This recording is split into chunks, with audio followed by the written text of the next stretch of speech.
ਸਤਿ ਸ਼੍ਰੀ ਅਕਾਲ ਬੱਚਿਓ ਸਾਰਿਆਂ ਨੂੰ। ਮੈਂ ਹਰਜੀਤ ਕੌਰ ਸਫਲਤਾ ਦੇ ਰੁਖ ਵਿੱਚ ਤੁਹਾਡਾ ਵੈਲਕਮ ਕਰਦੀ ਹਾਂ। ਕਿਵੇਂ ਹੋ ਸਾਰੇ? ਹਾਂਜੀ, ਜਿਵੇਂ ਕਿ ਤੁਹਾਨੂੰ ਪਤਾ ਹੈ ਕੋਆਪਰੇਟਿਵ ਇੰਸਪੈਕਟਰ ਦੀ ਡੇਟ ਪਹਿਲਾਂ ਸੀਗੀ ਨਵੰਬਰ 'ਚ ਪੇਪਰ ਹੋਣਾ ਸੀਗਾ। ਪੇਪਰ ਇੱਕਦਮ ਪ੍ਰੀਪੋਨ ਹੋ ਗਿਆ। ਪੇਪਰ ਦੀ ਡੇਟ ਆ ਗਈ 11 ਸਤੰਬਰ। कुछ बच्चों की तैयारी हो गई है, कुछ बच्चे हजे भी ढिले ने। ठीक है, कुछ बच्चे हजे भी ढिले ने। एक्चुअली पेपर निकलिया सी लास्ट ईयर, पेपर एक्सपैक्टेड सीगा कि मार्च अप्रैल तक हो जाएगा, पर पेपर सरकार ने ढिला करता, नवंबर तक पाता। तो कुछ बच्चे तैयारी कर रहे थे, कुछ बच्चों ने छड्डती सीगी। पर जदों एकदम नोटिफिकेशन आई, बच्चों नूं हत्थां पैरां दी पै गई कि पेपर इन्नी छेती आ गया। हाँ जी, पेपर छेती आ गया 11 सितंबर नूं। तो जदों पेपर आया सीगा तो अपने कोल सिर्फ 40 दिन पे सीगे। कुछ बच्चों ने तैयारी फिर तो शुरू करती, पर हजे भी कुछ बच्चे ने जेड़े ढिले मट्ठे ने। हाँ जी बच्चों, टाइम घट रह गया है, तैयारी शुरू कर दो, तैयारी खिंच लो। जे तुसी कोऑपरेटिव इंस्पैक्टर लगना है तो तैयारी खिंच लो। हाँ जी, हुण देखो अज असीं तुहाडे नाल डिस्कस करन लगे हां कि आपां किवें तैयारी करनी है इहदी। हाँ जी, तुहाडे लई असीं MCQs क्रैश कोर्स लैके आने वाले हैं कोऑपरेटिव इंस्पैक्टर लई, जिहदे विच रीजनिंग जो एक्सपैक्टेड है सारा कुछ करवाया जाएगा। रीजनिंग जो एक्सपैक्टेड है पेपर सारा कुछ करवाया जाएगा, पर MCQs बेस्ड। ठीक है, क्वेश्चंस करवाए जाएंगे। हाँ जी, जेड़ा बच्चा पेपर देना चाहता है, जेड़े बच्चे ने पेपर भरिया है, अपने कंसैप्ट क्लीयर कर लो। ठीक है, जे तुहाडे कंसैप्ट क्लीयर ने, पेपर जिद्दां मर्जी आ जाए, क्वेश्चन जिवें मर्जी आ जाए रीजनिंग दा, तुसी कर लोगे। हाँ जी, पिछले साल जिहड़ा पेपर होया सीगा अपना कोऑपरेटिव इंस्पैक्टर दा, ओहदे विच 100 क्वेश्चन सीगे रीजनिंग ते मैथ दे। 100 क्वेश्चन सीगे रीजनिंग ते मैथ दे। इस वारी पैटर्न चेंज हो गया, सिर्फ 40 क्वेश्चन रह गए ने रीजनिंग ते मैथ दे। PPSC ਦਾ ਜਿਹੜਾ ਲਾਸਟ ਈਅਰ ਪੇਪਰ ਸੀਗਾ 2018 ਚ ਹੋਇਆ ਸੀ ਕੋਆਪਰੇਟਿਵ ਇੰਸਪੈਕਟਰ ਦਾ, ਜਿਹਦੇ 100 ਕੁਐਸਚਨਾਂ ਚੋਂ 90 ਕੁਐਸਚਨ ਰੀਜ਼ਨਿੰਗ ਦੇ ਸੀਗੇ। 90 ਕੁਐਸਚਨ ਤਾਂ ਆ ਦੇਖ ਲਓ, 100 ਚੋਂ 90 ਕੁਐਸਚਨ ਰੀਜ਼ਨਿੰਗ ਦੇ ਸੀਗੇ, 10 ਕੁਐਸਚਨ ਮੈਥ ਦੇ ਸੀਗੇ। ਇਸ ਵਾਰੀ ਜਿਹੜੇ 40 ਕੁਐਸਚਨ ਆਣੇ ਨੇ ਉਹਦੇ ਚ ਆਪਾਂ ਨੂੰ ਨਹੀਂ ਪਤਾ, 30 ਕੁਐਸਚਨ ਰੀਜ਼ਨਿੰਗ ਦੇ ਵੀ ਹੋ ਸਕਦੇ ਨੇ, 15 ਕੁਐਸਚਨ ਵੀ ਰੀਜ਼ਨਿੰਗ ਦੇ ਹੋ ਸਕਦੇ ਨੇ, 40 ਦੇ 40 ਵੀ ਹੋ ਸਕਦੇ ਨੇ। मैथ्स लिखिया है पर एक अद्धा नाम जिवें एजिस पाता, प्रोबेबिलिटी पाता, अर्थमैटिक रीजनिंग पाता, वो आपां नूं रीजनिंग च कंसीडर कर लैंदा। नंबर सीरीज पाता, वो मैथ्स च कंसीडर कर लैंदा। आ भी हो सकता है। तो तैयारी अपनी पूरी रखनी है। ठीक है, जेड़े बच्चे साडे कोलों बैच लै रहे ने उन्हां लई भी, ते जेड़े बच्चे नहीं भी लै रहे उन्हां लई भी, तो तैयारी पूरी रखो अपनी पेपर दी। ठीक है, आपां कुछ भी आ सकदा रीजनिंग नूं ढिला ना समझो। ऐ ना सोचो कि 40 चों अद्धे 14 क्वेश्चन आएंगे या 15 आएंगे। आ कुछ नहीं कह सकते। 30 क्वेश्चन भी आ सकते हैं, 35 भी आ सकते हैं, तो 40 दे 40 भी आ सकते हैं। लास्ट ईयर अपने 100 चों 90 क्वेश्चन आया सी। ठीक है, हुण देखो आपां किवें तैयारी करनी है इस बैच विच MCQs क्रैश कोर्स। सब तो पहला मैं तुहानूं कराना है लास्ट ईयर दा पेपर।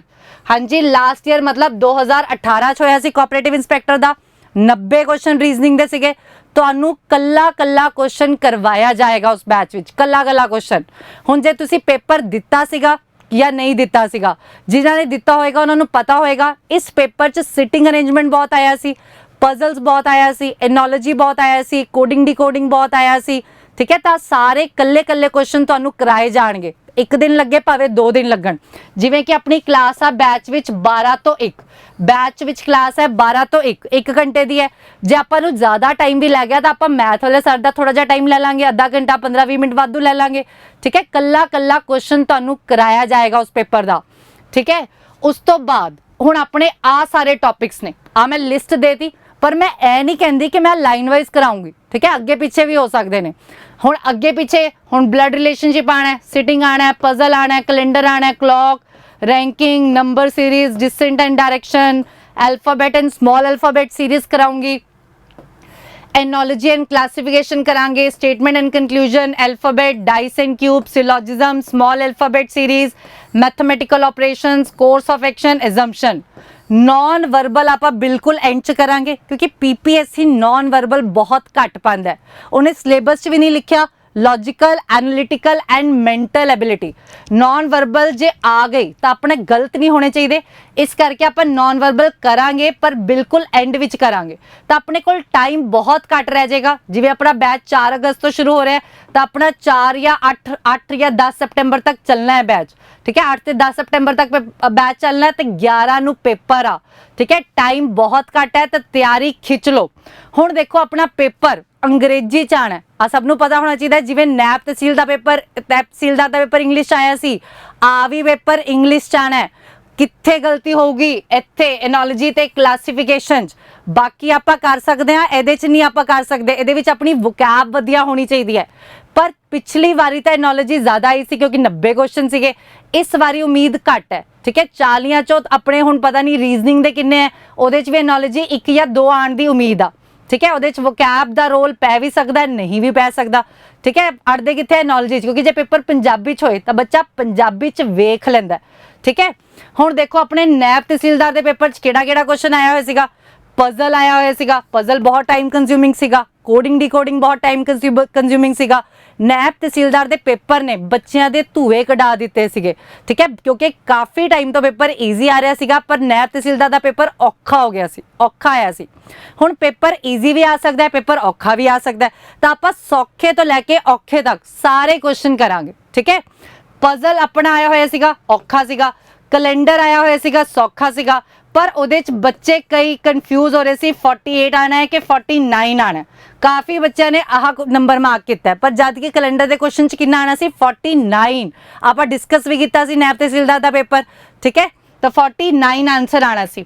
हाँ जी, क्लॉक के 2 क्वेश्चन आए सी नैब तहसीलदार, ठीक है। तो बिल्कुल ही सीधा सीगा, 8:20 ते किन्ने डिग्री का एंगल बन रहा है, ठीक है। तो दूजे वाला सीगा कि वो घड़ी सैट की हुई है, फास्ट चल रही है, कुछ इस तरह। रैंकिंग का आया होया सीगा, मिनिमम नंबर ऑफ परसनस वाला, ठीक है। मैं तुहानू कराया होया सीगा। नंबर सीरीज का आया सी, डिस्टेंस एंड डायरेक्शन ईजी सीगा, ब्लड रिलेशनशिप का आया सीगा। तो नैब तहसीलदार च 40 क्वेश्चनों चो 14 क्वेश्चन आए सी रीजनिंग के। पर इस पेपर च आपां कुछ नहीं कह सकते, कई बार रीजनिंग का लैवल, रीजनिंग वध जाती है, मैथ्स घट जाता है, ठीक है। हुण पिछले साल तक 2018 तक रीजनिंग ज़्यादा आ रही सी, मैथ घट आ रहा सीगा, ठीक है। इस बारी उन्होंने 40 क्वेश्चन टोटल दसे ने, पर अपनी रीजनिंग भी ज़्यादा आ सकती है, तो आप रीजनिंग अच्छी तरह करनी है, ठीक है। जेडे बच्चे साडा बैच लै रहे ने उन्हां लई भी, ते जेडे बच्चे नहीं लै रहे ने उन्हां लई भी, ठीक है। कंसैप्ट जरूर क्लीयर कर लो, ठीक है। कंसैप्ट क्लैरिटी बहुत जरूरी है। जे तुहाडे कंसैप्ट क्लीयर ने, क्वेश्चन भावें जिद्दां मर्जी आ जाए, आपां कर लेना आ, ठीक है। क्वेश्चन हो जूगा जे तुहाडे कंसैप्ट क्लीयर ने। तो टाइम हाले भी ज़्यादा नहीं होया, पेपर जो आया सी 40, पेपर की जो डेट आई सी 40 दिन सीगे, हाले भी तुहाडे कोल आप 11 सितंबर नूं, अज 2 तरीक आ, तो अपने ला लो 29 दिन आधे हो गए, 10 दिन हो ला लो, तो 38-39 डेज हाले भी ने जे आप तैयारी खिंच लईए। हाँ जी, हुण तुहाडे कोल 12 तो 8 दे विच आ क्लासिस लाओगे, तुसी कहोगे कि मैम असी सैल्फ स्टडी कदों करनी है। हुण तुसी सैल्फ स्टडी कदों करनी है, 8 बजे तो बाद 1 घंटे की ब्रेक लो, 9 तो 10 या 9 तो 11 पढ़ो, सवेरे उठ जाओ, ठीक है। जे तुसी इस टाइम नहीं पढ़ सकते, सवेरे 6 बजे उठ के पढ़ो, 6 तो 12 पढ़ो, ठीक है।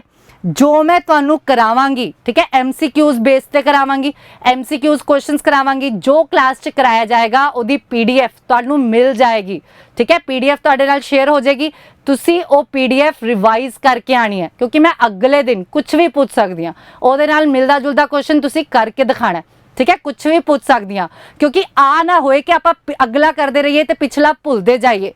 तो मैं अगले दिन तुहाडे तो पिछला कोई भी क्वेश्चन, ठीक है, उहदे रकमां बदलतियां या उहदे नाम बदलते तो पूछ सकती हाँ। तो एक चीज़ होर, मंडे टू फ्राइडे मैं जेडे भी टॉपिक्स करावांगी, सैटरडे नूं उहदे मिक्स MCQs होणगे, ठीक है। सैटरडे नूं उहदे की होणगे मिक्स MCQs। हुण जिवें कि अपना बैच थर्सडे तो शुरू हो रहा है, तो इस सैटरडे नहीं करांगे, अगले सैटरडे नूं, ਤਾਂ ਥਰਸਡੇ ਤੋਂ ਲੈ ਕੇ ਫਰਾਈਡੇ ਤੱਕ, ਅਗਲੇ ਫਰਾਈਡੇ ਤੱਕ, ਇਸ ਥਰਸਡੇ ਤੋਂ ਲੈ ਕੇ ਅਗਲੇ ਫਰਾਈਡੇ ਤੱਕ ਜਿੰਨੇ ਵੀ ਟੌਪਿਕਸ ਹੋ ਜਾਣਗੇ, ਸੈਟਰਡੇ ਨੂੰ ਉਹਦਾ ਕੀ ਹੋਏਗਾ, ਮਿਕਸ MCQs। ਆ ਕਿਉਂ ਕਰਾਏ ਜਾ ਰਹੇ ਨੇ, ਤਾਂ ਕਿ ਤੁਹਾਡਾ ਪਿਛਲਾ ਵੀ ਰਿਵਾਈਜ਼ ਹੁੰਦਾ ਰਹੇ, ਕਿਉਂਕਿ ਆਪਣੇ ਕੋਲ ਟਾਈਮ ਘੱਟ ਹੋਏਗਾ। 11 ਸਤੰਬਰ ਨੂੰ ਪੇਪਰ ਹੈ, ਠੀਕ ਹੈ, 11 ਸਤੰਬਰ ਨੂੰ ਪੇਪਰ ਹੈ, ਤਾਂ ਆਪਣੇ ਪਿਛਲੇ ਟੌਪਿਕਸ ਭੁੱਲਦੇ ਨਾ ਜਾਣ, ਕਿਉਂਕਿ ਬੱਚਾ ਕੀ ਕਰਦਾ ਹੈ, ਕਲੌਕ ਦੇ ਫਾਰਮੂਲੇ ਭੁੱਲ ਜਾਂਦਾ ਹੈ, ਠੀਕ ਹੈ, ਮਿਨੀਮਮ ਵਾਲਾ ਭੁੱਲ ਜਾਂਦਾ ਹੈ। ਸਾਰੇ ਚੈਪਟਰਸ ਰਿਵਾਈਜ਼ ਕਰਨ ਦਾ ਐਂਡ ਵਿੱਚ ਟਾਈਮ ਨਹੀਂ ਮਿਲਣਾ, ਠੀਕ ਹੈ, ਨਾਲ ਦੀ ਨਾਲ ਰਿਵੀਜ਼ਨ ਕਰਨੀ ਹੈ। ਹੁਣ ਏਦਾਂ ਹੀ ਉਸ ਤੋਂ ਅਗਲੇ ਹਫਤੇ ਸੈਟਰਡੇ ਨੂੰ ਜਿੰਨਾ ਵੀ ਅਸੀਂ ਥਰਸਡੇ ਤੋਂ ਸ਼ੁਰੂ ਕੀਤਾ ਹੋਏਗਾ, 4 ਅਗਸਤ ਤੋਂ ਸ਼ੁਰੂ ਕੀਤਾ ਹੋਏਗਾ, ਤਾਂ ਜਿੰਨਾ ਵੀ ਅਸੀਂ ਕੀਤਾ ਹੋਏਗਾ ਉਹ ਸਾਰੇ ਦੇ ਮਿਕਸ MCQs ਕਰਾਏ ਜਾਣਗੇ, ਠੀਕ ਹੈ। ਤਾਂ ਤੁਹਾਨੂੰ ਸੈਲਫ ਸਟੱਡੀ ਵੀ ਕਰਨੀ ਜ਼ਰੂਰੀ ਹੈ, ਤਾਂ ਤੁਸੀਂ ਸਵੇਰੇ ਛੇਤੀ ਉੱਠ ਕੇ ਕਰੋ ਜਾਂ ਰਾਤ ਨੂੰ ਕਰੋ, ਜੋ ਵੀ ਮੈਂ ਕਰਵਾਵਾਂਗੀ ਆਪ ਪੜ੍ਹ ਕੇ ਆਣਾ ਕਲਾਸ ਵਿੱਚ, ਠੀਕ ਹੈ। ਸਾਰੀ ਰਿਵੀਜ਼ਨ ਹੋਣੀ ਚਾਹੀਦੀ ਹੈ, ਤਾਂ ਆਪਣੀ ਪੂਰੀ ਕਨਸੈਪਟ ਕਲੀਅਰ ਹੋਣੇ ਚਾਹੀਦੇ ਆ। ਕੁਐਸਚਨ ਜਿੱਦਾਂ ਮਰਜ਼ੀ ਆ ਜਾਏ ਆਪਾਂ ਕਰ ਲਾਂਗੇ, ਠੀਕ ਹੈ। ਐਦਾਂ ਹੀ ਜਿਵੇਂ ਕਿ ਮੈਂ ਤੁਹਾਨੂੰ ਹੁਣ ਦੱਸਿਆ ਕਿਵੇਂ ਆਪਾਂ ਕੋਰਸ ਕਰਨਾ, ਕਿਵੇਂ ਆਪਾਂ ਸਿਲੇਬਸ ਕਰਨਾ ਹੈ, ਐਦਾਂ ਹੀ ਕਰੰਟ ਅਫੇਅਰਸ, GS ਤੇ ਮੈਥਸ ਦੀ ਵੀਡੀਓ ਵੀ ਤੁਹਾਡੇ ਨਾਲ ਟੀਚਰਸ ਸ਼ੇਅਰ ਕਰਨਗੇ। ਧੰਨਵਾਦ।